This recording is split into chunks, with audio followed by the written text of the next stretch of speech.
All right, hello everybody. Welcome back to the Rutgers Rant. I'm live in Las Vegas. Woo! Fonseca was here, flew back last night. You look pretty good, all things considered. Lanny, you never left the Nutley, New Jersey headquarters. So I'm going to start with this because I'm at the Mandalay Bay, and this is no Heldridge Hotel. That's all I got to say about that. And Pat, I want to ask you a question.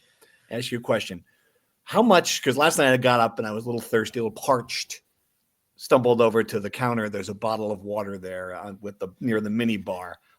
What's your guess? What's your ballpark guesses? Give me a brand. Give me a brand of water. Give me a brand. Okay, it's a Fiji bottle. Yeah, okay, all right. It makes a difference. It's probably like it's a large bottle of water. Okay. If you buy it. $10. $10. $25 for the bottle of water in the mini bar. That's terrific. And you can't even touch it because if you touch it, you're paying for it, right? The sensors will go off. $25. I turned on the faucet and they went. Anyway, that's great. How you guys doing? The beautiful thing about Las Vegas is that you could just go to the tables and win that money back that you spent on the water. I mean, not speaking from personal experience, given I lost my shirt and everything I brought with me to Las Vegas, I couldn't get out of there fast enough. That's why I took a red eye. But in theory, if you're a good gambler, you can make the money back. In theory. And there's many things like Greg Shano is a smart man for like many, many reasons, but we revealed to us that he had been to Vegas exactly twice in his life. The first time for like a 2-hour recruiting trip while at Ohio State, flew in, flew out. And then this trip here where he, barely left the Mandalay Bay complex during the time he was here to do his business. He was not elbows up at the craps table, unlike the two of us morons. Anyway, we're going to talk about all that happened here, whatever we could possibly figure out that happened here for Media Day. You're going to do a little Chris Goddard golf talk. But let's start with the only news item of this visit, which was Greg Shano talking about the athletic director search. We have not had a podcast since, trying to think of a way to put it, it blew up, the athletic director search. Been going on for a long time, going after one candidate in particular. We think we're now comfortable naming Brian Lafamina, former NFL, former Madison Square Garden network, Madison Square Garden, executive, a guy who's qualified, certainly done a lot of things. And certainly in that mold of the, CEO, the corporate background that Rutgers is looking for in this pioneering structure. They courted him for forever, it seemed like, and he's out. So I don't know where the search is right now. I don't think people involved in the search know where it is right now. Greg Schiano, however, we asked him about it. Brian, what were your thoughts on what he told us? Right. Well, typically with Greg Schiano, it's like you have to really read into what he says if you're trying to glean anything non-neutral, I guess. Right. So I think a couple things that he mentioned that were interesting were that mentioning President Tate is now on board and part of the search. Obviously, they started the search in late April. Tate did not officially start until July 1st. And I guess that, to me, signals that he is confident in Tate's involvement and kind of steering the search in a certain way.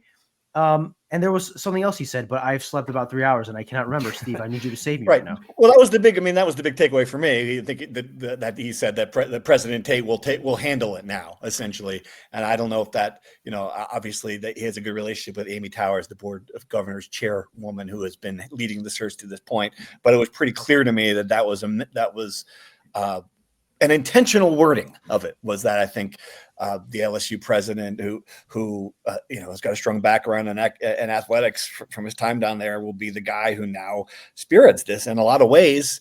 Pat, I think that's the right call. Yeah. And like we've said many times on this podcast, he's a guy that's pro athletics, comes from a powerhouse LSU institution that cares really a whole lot about this. So yeah, I think the guy at the top should be leading the charge, and that's kind of what you would expect. So my only thought about what Shiano said was, what else was he gonna say? Like, oh, we are at this failure of an institution and can't get anything done. Like that's what he was gonna say here in front of cameras and the media. Yeah, what the hell is wrong with this? That's that's it. What else could he say? He's going to go with the flow. I mean, he would say a lot, which we would all appreciate. I just remember the other point, which kind of ties back into Tate being at LSU. Greg made a point to say that, and he says this about other things, but I think it was pointed this time that we have to do the right thing for Rutgers, not for that work at other places, but what works at Rutgers, right? And I guess you and I kind of talked about it, Steve, but is that an indication that the current idea of a CEO of athletics and then an underperson of athletics, which Maryland is doing, right? Like that's their model. A lot of other schools are doing. Was it that, or was that literally Greg Shano saying one of his favorite lines of like, Rutgers is a unique place. We have to do right for Rutgers. This is the thing when you're Shano and you say these things that are neutral, you leave a space open for some interpretation. That's what we love to do, don't we?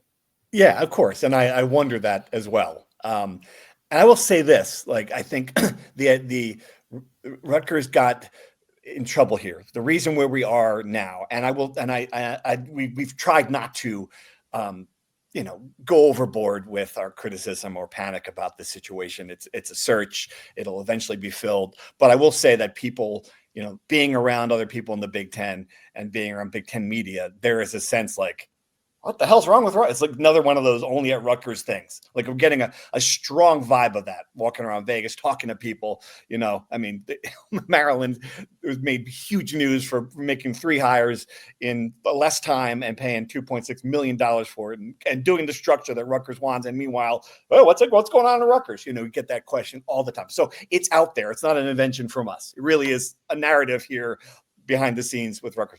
That said, we didn't want to overdo it. And I think what I wonder if it's happened now is Rutgers got married to 2 things. One, to this structure where it's gonna be a CEO. We're gonna do pioneering. We're gonna be different. We're gonna approach this new model. Number one, and number 2, if they fell in love with the candidate. And I don't think if anybody follows Rutgers and are reporting on this, Brian Lafamina was not some new name for Rutgers. He's been around, and he was at the USC game talking to people, in October. So this is a guy who's been on the radar. Turnkey didn't turn up. Brian Lafamina in May. So my question is, and this is what bothers me, and what I don't understand is how do you get to this point? Now it's July 23rd. Then that's the one thing about the search. Like, I get it. Things take time. It's complicated. A lot of people are involved in Rutgers. They had a presidential search. I get all of the excuses. I get all of that stuff. I understand all that. It's valid. It's not an excuse. It's valid. I just don't understand if you identified a candidate and you knew what you wanted structure-wise, how are we still hearing that? How did it take to July 23rd? You hired the firm in April. Like, that's kind of why I'm looking at this now, scratching my head. It's just bad timing again. And it all goes back to the start of this whole ordeal, right? The resignation of Pat Hobbs at the time. That was a year ago, over a year ago at this point. No, not 11 months. 11 months. August 16th. Okay, so we're getting close to that, which means that there was all this time in between that too, preparing, but all the people that were in those preparatory roles and meetings, they're all kind of gone too. So it's been a kind of crazy trickle down effect. There's going to be a lot of jobs that need to be filled, not only athletic director, but maybe a deputy. They're going to have to fill in the compliance role. They're going to have to fill in, there's probably going to be a chief of staff, Ryan Pizzari's spot. Like, there's a lot of Kate Hickey's retiring, right? Like, this is an athletic department in the most transformative time in college sports. That is, the entire place is empty pretty much. Right. Yeah. Your women's sports administrator, your compliance person, the person who handles the payments for to the athletes who came up with the distribution. I mean, your chief of staff, all of the institutional knowledge from Ryan Pizzari. It's just like it's incredible. I mean, and that's not a small deal. That's a lot of people, and I get it. Like, maybe the new person was going to come in and replace them, but I mean, we are a month away, from Matt Collier-Giovanni, the interim AD, great dude, facilities guy, shaking Greg Shano's hand when he gets off the bus before the Ohio game. I mean, this is the kind of stuff that, when people say, "Oh, Rutgers," this is it. This is the kind of stuff that gets attention, and I don't really know how it got here. The interim to the interim, very Dwight Schrute-esque job title here. Again, it's only at Rutgers. Just the timing stuff. Like Brian Lafamina was at 2 home games in September, less than a month after Pat Hobbs resigned, right? So he was, I mean, that could have just been him visiting the alma mater, but it is notable that he was at 3 games last year. And to be clear on USC, he was in LA, I believe, still with the LA 28 committee. Still, nonetheless, it is notable. So it's been months long. The interviews were in early June, right? And Lafamina officially pulled his name out mid-July. That's 6 weeks, right? Like, and I don't know how these offers work, right? I guess, don't technically get an offer until you unofficially accept the job, right? That's the way these things kind of work. But for them to wait that long to get an answer feels, and now if you don't, given that he pulled out last week, you're probably not going to go with the number 2 guy, Mike Pelisi, right? That doesn't really make sense to wait any longer. So that tells me that you probably are starting all over. Yeah. Well, not all over, but from square one, because, you got to, I don't know. It's just the thing to me is that they got the search firm April 29th. It's been 85 days. They're going to take longer in this search process, let alone that they're going to have no permanent AD for a full calendar year. They're going to take longer just for the official search process than Michigan State and Maryland did combined. I mean, that's a hard perception to fight against. Last thing, let's just do an experiment for the next podcast. Let's use Grok and ChatGPT and come up with AI's best case scenario hire for Rutgers and see what AI gives us. And if it can do a nice list that's just as good as Turnkey. There you go. Yeah, I imagine that. Yeah, it will come up with some interesting names if we do that. At the beginning of the search, there were people on the message boards doing that exact same thing. And you'll never guess which name was the first name on the list. Yeah, it was Brian Lafamina. No, you're lying. I will find the link and send it to you. I swear to God. That's great. So maybe the search committee was on the right path, but things didn't work out. Grok can find the name. Grok can't. That's great. Elevate the salary. Yeah, I love it. So I don't know, and I don't know honestly. Like people ask, where are they going from here? Like I don't know. I do think that Bill Tate, William Tate, call you Bill? Can I call you Bill? President Tate, well, we'll call him, is going to lead this, and I hope. I come back to this a lot with I get it, the structure, I get it, what you wanted. You really got to get the right person at the point. And if that person is an existing athletic director, if that person comes from a traditional background, I mean, just find the right guy. You've never been in this position at Rutgers where you can you have a institution that really should attract some good candidates. A difficult job, I get that part of it, but I mean, if this search does not produce a home run hire, it will be a major disappointment. So, any other thoughts on that? Right. At this point, they can't. Yeah. I feel like a home run is a early innings kind of thing. It's not really a 9th inning deal that they're in right now. My thoughts are this. This guy watched baseball. Has this guy ever watched a baseball game? No, I have not. The dramatic. I was about to say, home runs are an early inning thing. A 9th inning walk-off home run. Come on. Get your cliches together, Fonseca. It's like I said. I spent about. I sat behind a baby on my flight back on a red eye, and I thought when they sat down that baby was going to cry all night. It was the most well-behaved baby of all time, and I still couldn't sleep. So my brain's all jumbled up. But my question to you guys is, gun to your head, is there a permanent athletic director in place by August 28th? Not to shake Greg Shano's hand at the Scarlet Walk, but just we know who the person is in a month from now.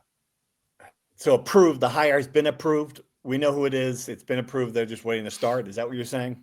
Get this. Sure. We know who the athletic director is, whether they're approved officially or not. The point is, like, we know that this is the person. They've unofficially accepted the job, whatever. Like, we know who it's going to be. I'm going to say no. Yes. You're going to say no. Wow. I just can't imagine another 5 weeks. I can't imagine. But I mean, I couldn't imagine we'd be here. So you think I only say no because of the reasons you just said before, Pelini, that the track record is not there and you have to get the right person now. So it's almost a complete restart. And if it took you 4 months to get to the leading candidate the first time, how many months is it going to take to get you to another leading candidate if that's the right hire? That's why I'm saying no.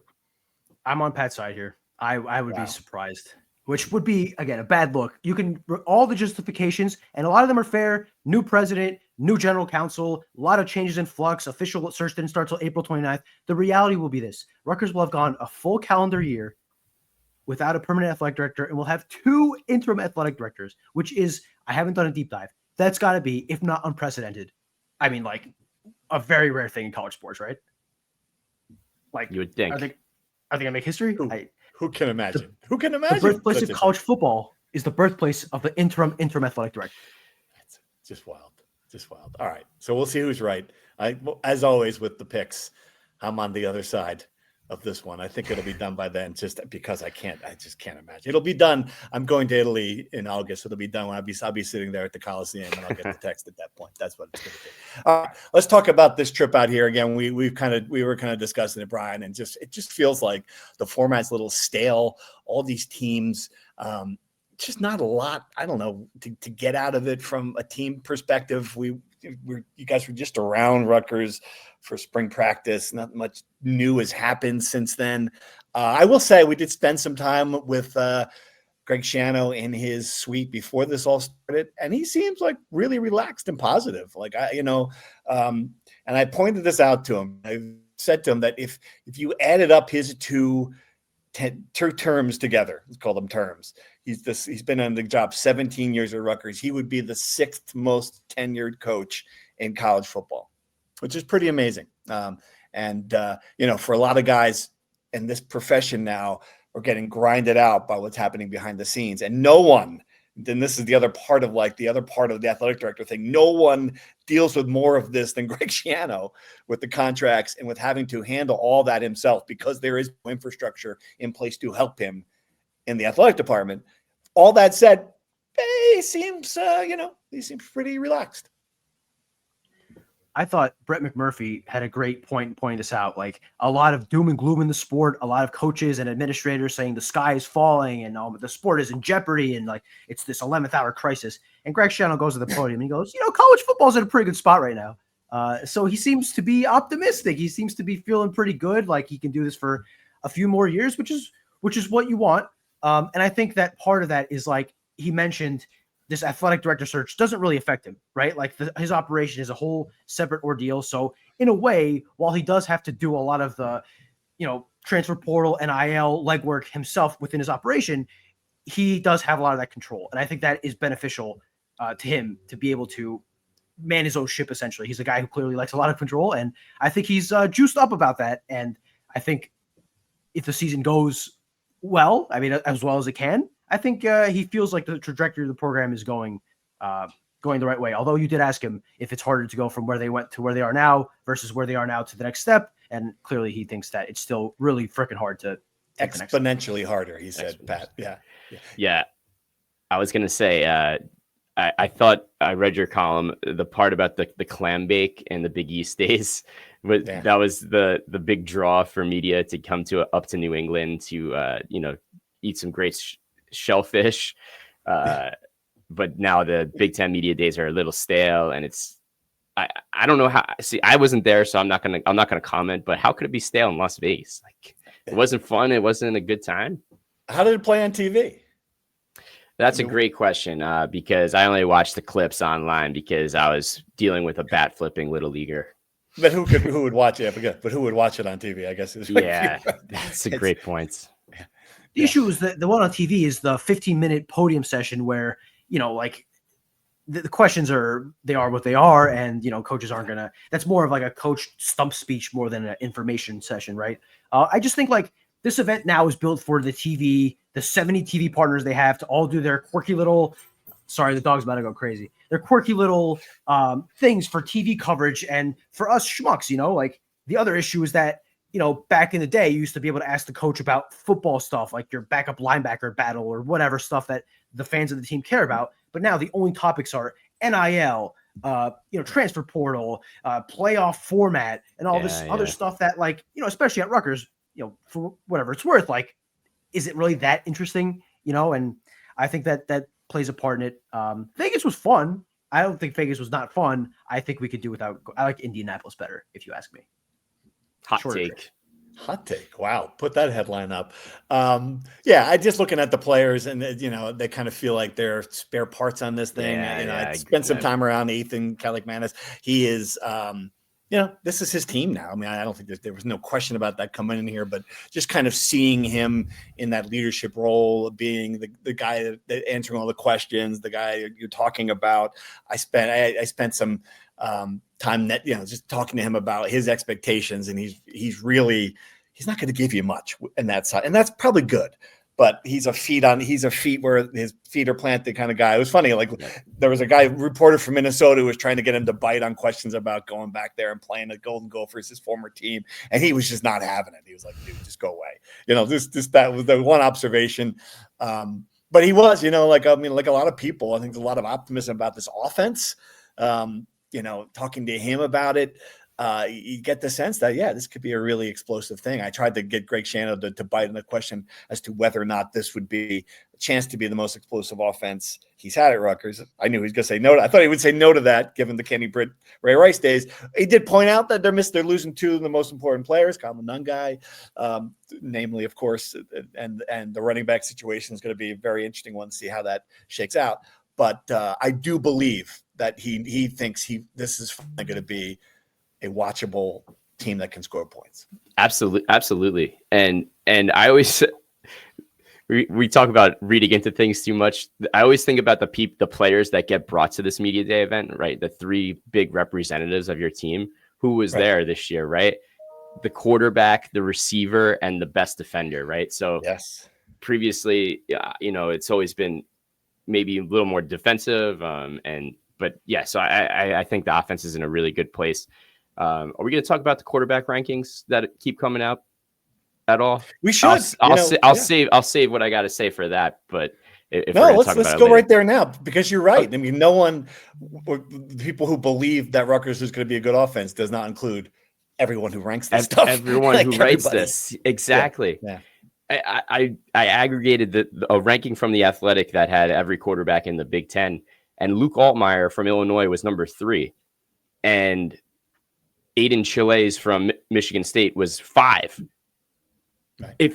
What gets me going, and I'm sure this infuriates Rutgers fans, if you watch the Rutgers games against those two teams and those two quarterbacks specifically, Ethan Kalikmanis was light years ahead of them last year. Right. So and Ethan was 14th on the list. So I just 14th.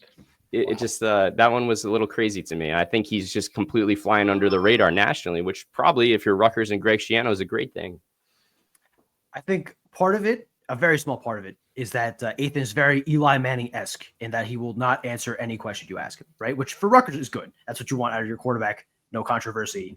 Keep your feet where now I can't remember the quote. You couldn't remember the quote, Pelini. Now I can't remember the quote. But the standard is the standard.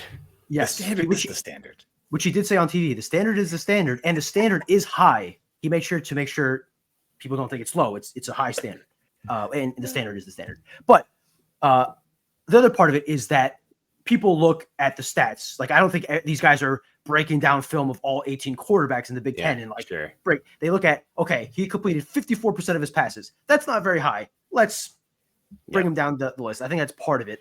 And look, I think it's interesting from the Rutgers historic quarterback rankings, right? Like, Ethan Kalikmanis is seen by all accounts nationally as a mediocre quarterback, right? Based on all these rankings. 13th in the Big Ten is about as mediocre as there is. And he has a chance, if he has a year like last year, of being the 3rd, 4th most prolific quarterback in program history, despite only being here for 2 years, right? So what does that say about Rutgers' history of quarterbacks? Yeah. Quite a lot, I would say. But I think that Rutgers has a chance of being good offense if the wide receivers play as well, if the offensive line is stable, if they can replace Kyle Monangai. So there's a lot of questions there that I could understand the skepticism. We made the mistake last year of thinking Rutgers was going to hit all their, extreme, like their high end outcomes. Obviously they went 7-6 and not 10-3 as we had thought was possible. So I'm being a little more cautious in my optimism for the offense, because they can be really good, but I'll believe it when I see it. Right. Certainly they'll play some better defenses than they did last year. Number one. And that's, and that tempers everything with this, right? Like, I mean, it just makes it harder to, this team could be better and not be better record wise. And I think that's one thing you should remember. But yeah, I mean, it's just kind of the reality of the Big Ten. And it's just, you walk around that place, there's just, you forget about teams that are in the conference. I will say that. You're like, oh, that's right. USC's Big Ten. it's just weird when you're here. Like, you just, I forgot all about that. And they're on day 16 of the media day event, right. USC. We won't see them. We won't even run into them at the airport, much less see them. Yeah, just crazy stuff. All right. Any other news that came out of this? I'm trying to, it's great when I'm nodding my head because this is a funny moment. There, Brian's asking Greg about Austin Dean is back, and I'm like, hell yeah, Austin Dean's back. I'm nodding my head, and then we get downstairs, and Brian's like, should I write the Austin Dean story? I'm like, who the hell's Austin Dean? I was like, I have no idea what you're talking about. Write a story about him so I can read it, and then I will know who he is. so yeah, Austin Dean is back. That's good. Austin Dean is back. Austin Dean's back. The rare transfer back in college football, the Marfo, as they call it on the college basketball side. He was at Rutgers for 2 years, transferred to Georgia Tech, was there for 2 years, and now he's back, adding depth to a position where there's a lot of flux between Mo Toure transferring, Sam Piloff medically retiring, Abram Wright still coming back from his freak knee injury late last year. So I don't think he'll play a lot because he hasn't played a lot in his college career, but he does add depth for special teams and for the linebacker group. The other little tidbit that Greg shared was that Braxton Kyle, a 3-star defensive lineman coming in as a freshman, he's having surgery on either his ankle or his foot. Greg I don't know if he couldn't remember, or maybe it was both. I don't know, but he'll miss most of, if not all of the season. It's not like he's going to play a big part in the year, but you'd want this guy to be in practices, maybe play in a couple games to get that experience. Delays his timeline a bit, but and then the other little interesting tidbits I thought were non-conference scheduling was a discussion because Indiana said it's going in an SEC model where essentially that means they play 3 tomato cans in a Big Ten schedule. Right. And with Rutgers, that got me thinking with what they have now. Greg said what they're doing this year is roughly what they're going to do moving forward because they've played one Power 4 team each of the last 4 years, but those were all scheduled before Greg even got here. And the only Power 5 team they play in the next 7 years is Boston College, which was scheduled 10 years ago this month, which is crazy. But otherwise, they canceled a series they had with Kansas State in 2030-31, and they replaced it with a 4-game series with Temple. That, to me, is really all you should know about what to expect, that barring the Big Ten or the NCAA forcing these teams to play, like an SEC Big Ten crossover, they're going to play 2 G5 teams, 1 FCS team, and the Big Ten schedule. So don't expect Notre Dame to come to Piscataway any of these years. Let's drill into that, though, Pat. Interesting, because that was a major topic of conversation. 2 things that came up with everyone at the podium were the scheduling 8 games, league game versus what the SEC does versus 9 games with Big Ten, and the playoff, which is, again, like just this festering, just never going to stop. Yeah. I mean, talk about things you're tired of. I think I'm tired of talking about the athletic director search. How must Pat Forty feel about talking about these national guys feel, but talk about the playoff. It's been going, I mean, good grief. The model that Tony Petitti wants, the 4-4-2-2-1 versus what the SEC wants, which is the 11 out largest. I will say this, and maybe it's just because I'm here, but I listened to Tony Petitti and he got killed for it. And I was like, you know what?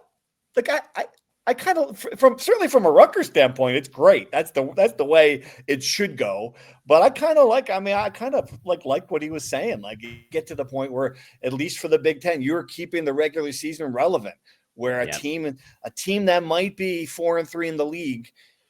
I agree. I totally agree. Like, you're giving it's the baseball playoff expansion idea. And maybe, right, he comes from the MLB, right? So, you're keeping all these fan bases in smaller markets alive, theoretically, if you're getting 4 teams or whatever it may be. So it would be great for that. I mean, Rutgers could have been maybe Illinois was 4th last year in the Big Ten, right? I think so. I think Rutgers would probably one win away at least from being like in the 6th range, but they were certainly within reach. Either way, like that, Rutgers last season at 6-6 had a shot, right, to be in the top 4 of the Big Ten if a couple things broke a different way. So the point I'm trying to make is you're still alive. It gives some fans hope, but like, why does Ohio State want that? Why does Michigan? Why does Alabama want that? That means nothing to them. Right. Yeah. It's bad for those teams because if you end up third, right, rather than having a guaranteed spot, now you got to fight for it against, a Rutgers or Indiana or whoever. So I have a hard time with all this because there's just no, regular rules for everyone, right? Like we have unbalanced schedules in the Big Ten where Indiana can play the Sisters of the Poor and have a magical year. You have the different conference games in all the leagues. You have all this. It's hard, but I do not like the idea of human beings sitting in a room and deciding who makes the playoff. I don't like it for the NCAA tournament. I don't like it for this. So in theory, this would be settled on the field. I like that a little bit more. Ultimately, I don't think there's any clear way to do this, which is why we're going to be having these discussions for the next 20 years, because every year some team is going to get screwed and they're going to whine, and then the Big Ten's going to whine. The ACC will whine eventually. The one thing I know almost for certain is that, yes, the Big Ten model would help Rutgers, I would say, from having a 5% chance of making the playoff every year in the current format to 15, right? A couple things go right your right way. You're going to be in contention in November, which makes that game against Penn State in the second to last or the last week of the season, right? Where otherwise you're really only playing for an upset. You have a legit chance of, if you win that game, it's essentially a play-in like that. I think that would add some juice to the season, some interest. Oh, yeah, it'd be, yeah. So that's from, again, and this is everything about this in college sports right now is how does it benefit me? Right. And so, that's all it is. So if you're the Big Ten, this is how it benefits us. We are literally in control. It's like, the Big 12 is yelling about it, like, let's do this. And then the Big Ten's like, no, we've got the car keys. Like, we're going to go where we want to go. Like, you guys you're not driving. It's kind of like the thing. It's anyway. All right. Let's do some questions because I think we had some actual football related stuff to talk about. Linebacker depth was one of the questions we have from our readers. How concerned should we be by the LB depth? This seems like one injury away in camp from a disaster there. Interesting. I hadn't really broken it down. Obviously, Jabome and Walker are the two guys, but Abram White is hurt, right? So he's coming into the season. You guys know better than me. Give me the breakdown. Abram tore his ACL in the freak celebration against Minnesota. So that was in November, right? So best case scenario with modern medicine is probably 10 months to get back on the field, I'm assuming. So I wouldn't count him as a contributor for much of the year, right? So the way I break it down is this. I think you know what you're getting in Jabome. I think you have at the high end, like an second, third team All Big Ten guy based on what he showed last year and his potential. Walker is pure potential. Right? Like, there's no sure thing that he's going to be able to fill in and play well, which is why Motore's late exit was just so brutal, right? You go from having a sure thing with him and Jabome to some question marks with Walker, but behind him, there's even more question marks. There's a lot of young guys who haven't played, maybe are full potential, but you don't know where you're going to get. So I certainly think that linebacker was a bit of a struggle last year, especially with Tyreen Powell playing hurt. I think this year it's going to be a similar struggle, and it's going to determine how good the defense could be. If Jabome gets hurt, are we looking at a situation where a true freshman would be involved there? You think, or we still Austin Dean is back. That's right. It's right there in front of you, Pelini. Come on, you were in the room when we talked about this. So yeah, no, it's crazy. And Moses Walker got some really good experience last year, but he struggled at times, point blank. Like that, there's no other way to put it. So I think there are definitely big concerns at linebacker. And Rutgers is so the way it plays, right? Like think about how important Tyreen Powell was last year and what that defense looked like when he was on the field versus what it wasn't. And if Daryl Jabome isn't up for that role, or Moses Walker can't fill that role, then this could be a big problem. The Austin Dean game-winning tackle in October against somebody is going to hit like crack. That press box is going to go nuts. That column is going to be great. To answer your question, Sam Bam Bam Robinson, again, my trademark nickname for the guy. Hopefully I make some money off some t-shirts. He's probably like the next in line as far as potential. DJ McClary is a true freshman from Jersey City. He went to Snyder. He probably has a chance if needed. But again, unproven guys who maybe it works out, maybe it doesn't. I think in the unfortunate and unwanted event that DJ does suffer an injury, then the defense, the floor goes down significantly, and you're looking at like that's a potential of all the worst case scenarios. That's got to be top 3, top 4, because that can derail your season. All right, another question. Dark horse candidates. Who is the dark horse candidate for best defensive player and best offensive player? Give me your theory. I was for defense, I was gonna say Jet Elad, a guy they brought in. I don't know if he qualifies as a dark horse candidate because they spent a lot of money on him, brought him in. But I think they have high hopes for him. What do you think? Put you on the spot. All right. Go ahead, Brad. Go ahead. No, go ahead, Pat. You should have one. Good. All right. On offense, I'm only bringing it up because we haven't talked about it yet, and I thought it was pretty relevant in terms of the conversation earlier.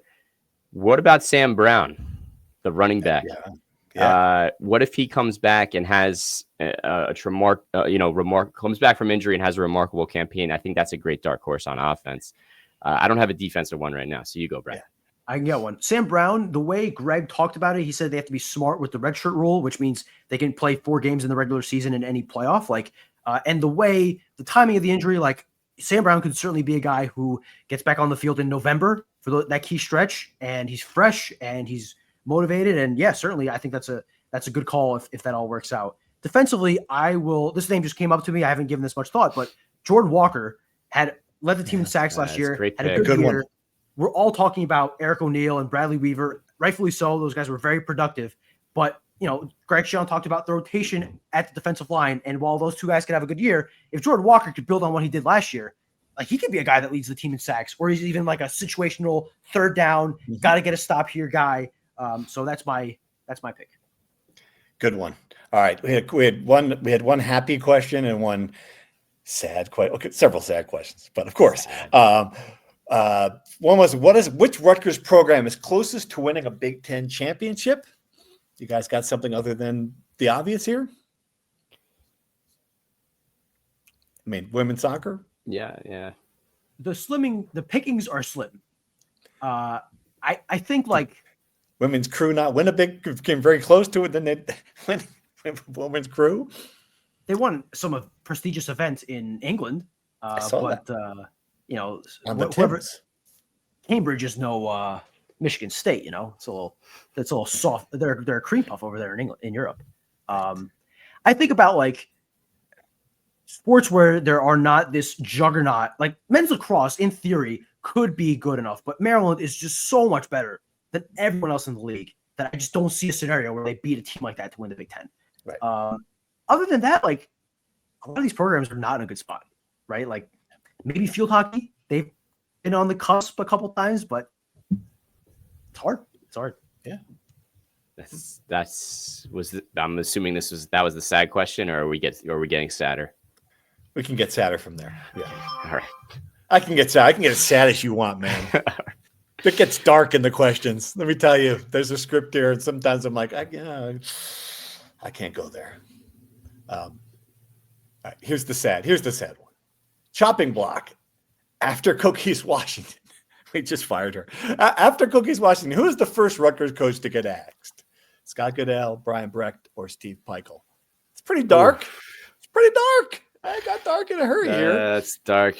Yeah, I don't. It's tough, and I will agree certainly with the analysis that Cookies Washington is the one who is in the most trouble. Although I will say that she, revamped her coaching staff, and that's some move the kind of a coach makes when they know they're in trouble, and it might be the kind of thing that would shake things up a little bit. We'll see if that helps. Yeah, after that, I don't know. I don't think Scott Goodell's in any danger. I think it's crazy that we're even asking it. That's on the list.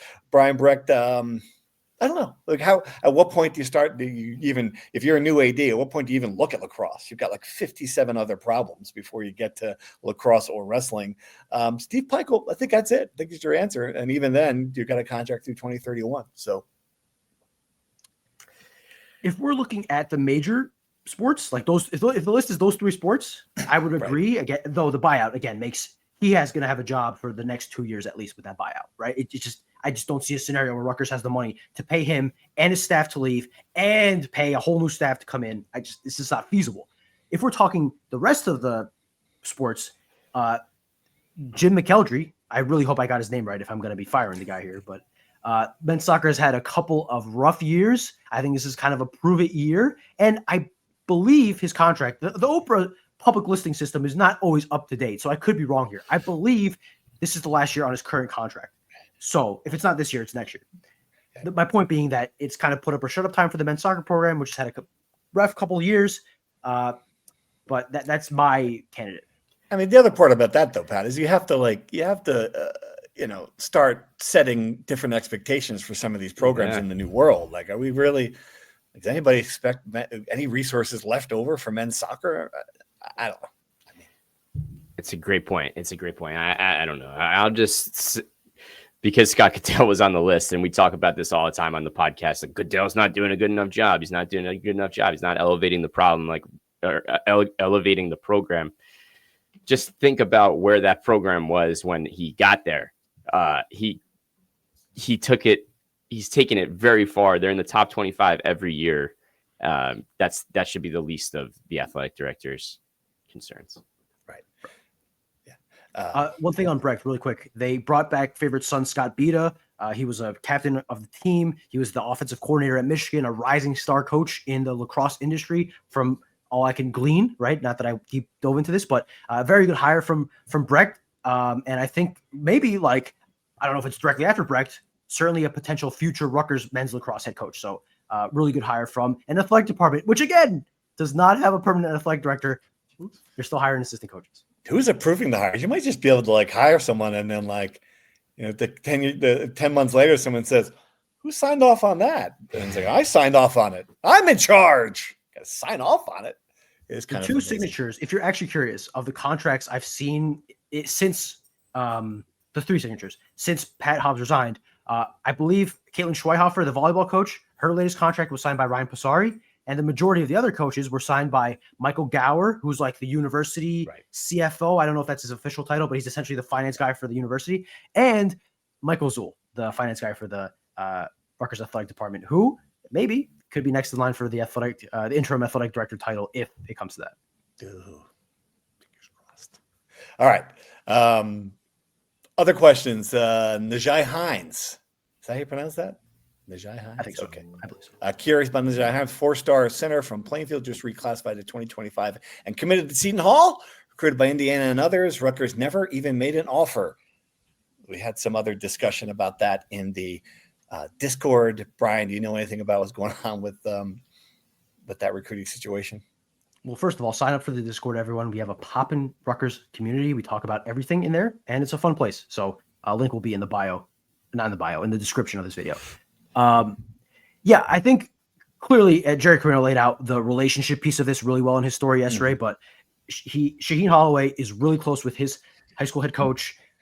They have a long-standing they were recruiting him for a long time. He was clearly a top target for Seton Hall. I don't know the intricate details of this recruitment, but given that Rutgers didn't offer, I think either A, they didn't find him to be a good prospect. Sometimes it's as simple as that, or a prospect they would want in their program, or B, they knew that in this case, Seton Hall had such a front lead on this that there was really no point allocating resources to that. NC State kind of came in late in the race for this, and Will Wade, that to me is a really good sign for how good of a player he is. When Will Wade wants you, I take that as a ringing endorsement. But he couldn't fend off Seton Hall because they just had so much of a lead here. So I think it could be as simple as that. Could Rutgers use him? Certainly. We've talked about the center situation ad nauseum, but Rutgers does already have a freshman center in Javonte Ware. They brought in Byfall. They have Emmanuel Bole. I don't know where he would fit in this, to steal a Ryan Dunleavy line. I don't know where he would fit in this loaded front court for Rutgers, but I just think it didn't work out. But I don't think we should crucify Steve Pikiell for not getting a kid that's Seton Hall guy. There's only 15 roster spots, you're just not going to get a kid from Jersey sometimes. It is what it is. Yeah. All right. Should we give you 30 seconds to talk anything else basketball before we move on? This might be a good transition. I don't know that we have much more need than that at this point, but go ahead. Yeah, I'll be quick. I mean, they've been undergoing summer workouts for a couple months. We haven't been able to get into a practice to watch, not just us, but the media contingent at large. I've just been told that Steve Pikiell wants to get a good feel for his team, a lot of new faces, just wants to get an idea. And my sense is that He's not particularly enthused with the way the team is viewed. Obviously, we've shared our outlook for the season. John Rothstein, national writer, has said that he thinks Rutgers will finish 16th out of 18 teams, right? So there's a lot of negative perception about where the program is right now in this team. And I think Steve Peichel wants to kind of go back to the old days of, working in silence and kind of just letting people see the team when the balls roll out in November. And I think it's good for them in a way, because Rutgers was at its best under Peichel when there were no expectations, and they surpassed those. So I think if you're Steve Peichel, you're happy that you're getting picked 16th, because if you finish 10th or 9th, everyone feels pretty good about the season, right? Sure. I guess so. Good. Okay. Thanks for that. All right, let's move on. Someone else. Good question. Where does Chris Gotterup's Scottish Open / British Open performance rank in recent Rutgers athletic success, post-Rutgers athletic success?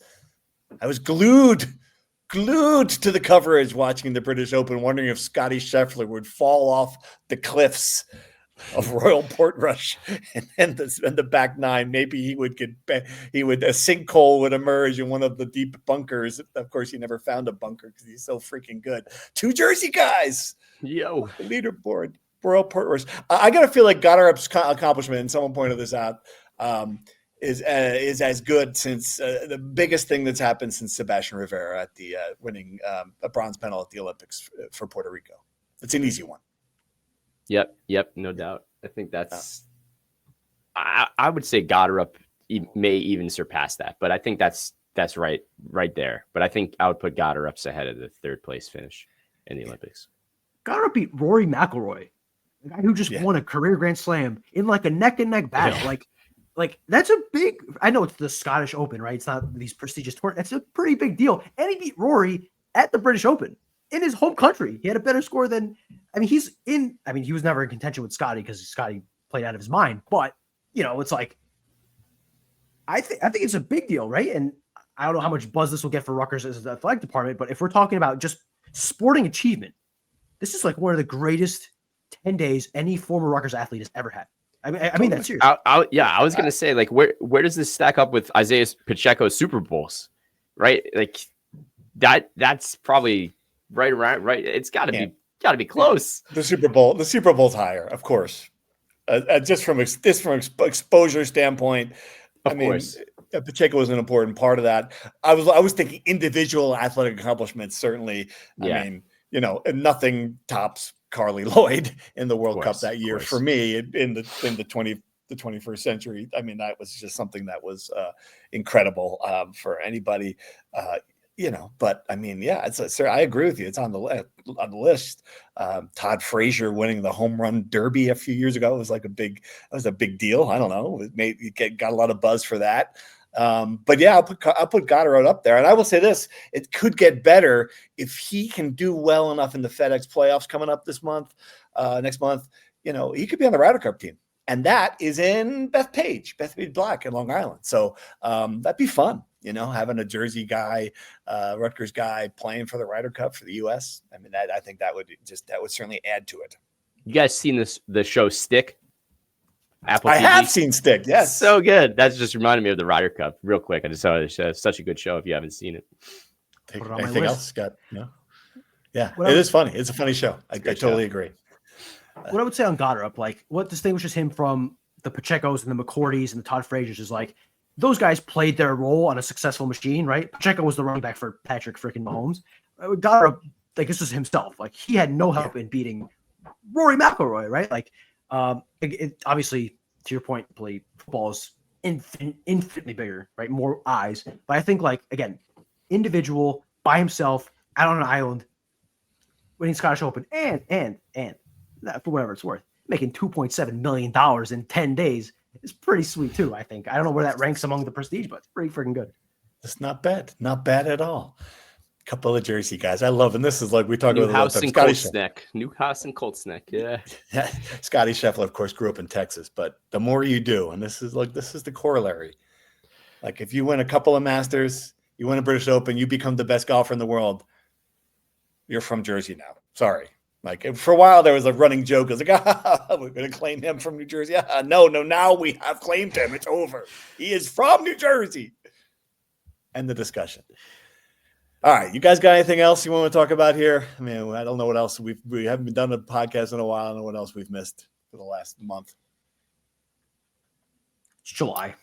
You're not watching breathlessly watching the summer league games, seeing if someone did ask who's going to have a better pro career, Dylan or Ace. That was we have got to let's let them play a regular season game. Was my thought on that one. I'm a little Harper and Bailey'd out, to be honest with you, too. So I'll start following their NBA career in October. I'm not going to start watching summer league games. I'm not going to follow it. I've been making TikToks if you want to follow me in a new place. Tell us, give us a sneak preview. I did one at Rutgers. What we're doing. Oh, the sneak preview. Give us a sneak preview. All right. This will be breaking news right here on the podcast. Why are you doing the TikToks? Podcast for about 2 to 3 to 4 months, aka years. Steve Pelini has been trying to come up with a list of the sports claim to fame for every town in New Jersey. At one point, he said, can't do it. So what happens in our newsroom when that happens? They pass it down to Lanny. We came in. We just called to the bullpen. We need. Yeah. They passed it down to Lanny. Lanny used his expertise and a little bit of AI to get the list in shape. And we finished it, and we've got this great, awesome project coming out in the fall on the sports claim to fame for every town in New Jersey. That's 564 entries, and it's rocking, man. So I've been making TikToks highlighting some of the best ones, and one of them was the birthplace of college football at Rutgers, and how it's actually not at SHI Stadium. It's fun. You should watch it if you're on TikTok. And this is great because, you'll find out when you do social media, different people see your work more than just on the website and on Twitter and things like that. My wife saw the video you did of Milt Campbell and texted me your TikTok and said, have you seen this? And I'm like, yeah, like I'm working with Pat on it. You wrote the script. Yeah. No, I'm just not smart enough to figure out the teenagers who use TikTok. The technology is too. How do you do it? What do you do? Anyway, look for that. I don't know when it's going to run. Sometime this fall, I think. But we've had a lot of fun with it, and Pat's TikToks are fun. Should we do TikToks for football in the fall? What do you think? I think we need to. We'll talk about this offline, but maybe we'll just take some insight from the fans here. I love our 3 boxes here. We're gonna come up with something better. I think we're gonna have a nice. I think our technology is gonna improve. And Pat Lanny, the producer, social media sensation, is taking lessons on podcasting. So hopefully, we may see some improvement. That's incredible. There you go. Oh, the Heldrick's getting its money's worth out of this now. All of a sudden, we're going to try. Pat just said it. He just put it. Write it down, folks. Pat just said July 23rd. First job. Bring your microphone with you. Going to try. Great stuff. All right. End it there. Yeah. Appreciate it. Thanks everyone for listening. Hopefully I'm joking. We will have another show before there's an athletic director, I'm sure. Don't know what we're talking about. Camp's coming up. A lot of football coming our way. Looking forward to it. Thanks.